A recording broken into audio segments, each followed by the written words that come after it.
속지 않는 삶의 지혜를 드리는 풍수명가 이춘기입니다. 이번 시간에는 매장묘지의 성물치장이 집안을 망칠 수 있음을 명심해야 한다는 내용으로 말씀드리겠습니다. 구독과 좋아요 알람을 부탁드립니다. 풍수지혜에서는 그 땅 위쪽은 물론 주변의 환경이나 사람도 땅에 영향을 미치는 것으로 봅니다. 그러므로 수목이나 성물, 조경 등이 땅에 상당한 영향을 미친다고 할 수가 있습니다. 묘지를 화롭게 치장하는 것은 그 시대의 경제 상황이 호황임을 반영해 주는 것이라고도 말하기도 합니다. 이 말은 경기가 좋고 생활에 여유가 있게 되면 너나 할 것 없이 조상을 참고 섬기는 일을 하게 된다는 의미일 것입니다. 실제로 근대에 들어 묘지를 많이 치장하던 때를 생각해 보면 그 말이 옳은 것이라는 생각이 듭니다. 근대에 들어서 한때 보통 사람들의 묘지보다 규모가 몇 배나 되는 묘지에 둘레석, 석등, 석탑, 사자석, 문관석, 병풍석, 장군석, 망주석, 대형 비석 및 상석 등 적게는 수천만 원에서 많게는 수억 원 상당의 호화로운 성물을 치장해 놓은 묘지들을 볼 수가 있었습니다. 이러한 호화묘지가 사회 문제가 되자 정부에서 강력한 단속을 펼친 적이 있습니다. 당시 호화묘지의 주인들은 부랴부랴 값비싼 성물을 묘지 자리에 묻고 그 위에 짠디를 심어 놓았습니다. 그들은 훗날 좋은 세상이 오면 다시 파내어서 세워놓겠다는 계산을 했을지도 모릅니다.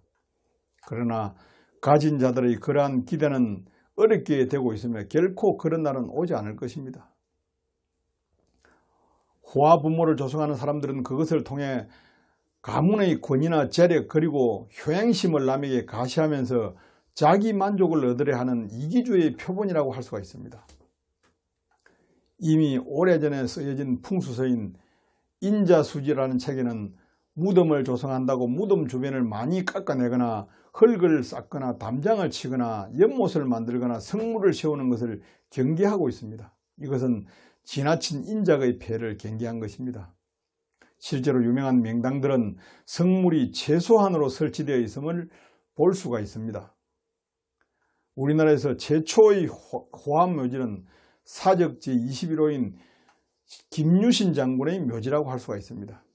김유신 장군의 묘는 상당한 수준의 정교한 풍수술을 바탕으로 조성이 되었습니다. 무덤은 지름이 30m 정도의 큰 규모이며 둘레에는 돌로 만든 12지 신상의 호석이 장식되어 있기 때문입니다. 그러나 조상의 무덤과 무덤 주변에 축대를 쌓거나 봉분 주변에 둘레석이나 성물을 설치하는 것은 후손의 체면을 세우는 것 외에 절대로 이득이 될 수 없는 일입니다. 특히 봉분 주위의 둘레석은 백해무익한 것이니 주의해야 합니다. 오행상으로도 돌은 금이므로 금생수라는 원리에서 물을 생기게 합니다. 실제로 비가 오면 물은 돌 표면을 따라서 흘러서 땅속으로 들어가므로 집안이 물러지고 붕괴될 확률이 높습니다. 또한 봉분에 둘레쳐진 둘레석과 봉토 사이에는 틈이 생기게 마련이며 이 틈을 따라서 빗물이 새어 들어가서 고이게 됩니다. 그리고 돌은 여름에는 시원하고 겨울에는 상대적으로 따뜻하여 벌레들의 좋은 서식처를 제공해주는 셈이 됩니다. 무덤에 물이 차거나 벌레나 나무 뿌리가 침입하는 경우 유골의 훼손은 물론 후손들에게 큰 피해가 올 수가 있습니다. 그리고 봉분 주변을 성물로 치장하는 것은 좋지 못합니다. 부득이 성물을 설치할 경우에는 최소한에 그치는 것이 결국 자신을 위하는 길입니다. 성물의 치장은 후손들이 무거운 돌로 조상의 유골을 누르고 있는 꼴이니 조상인들 편히 쉴 수 없게 하는 것으로 불호에 해당한다고 할 수 있습니다.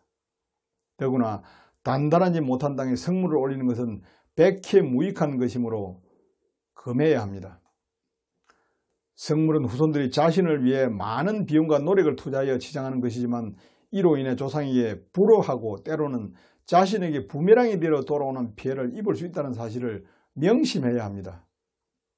결론적으로 묘지 조성 원칙은 그 땅의 생기를 온전히 보존할 수 있도록 가능한 자연 상태를 유지해야 좋은 묘지가 되는 것입니다.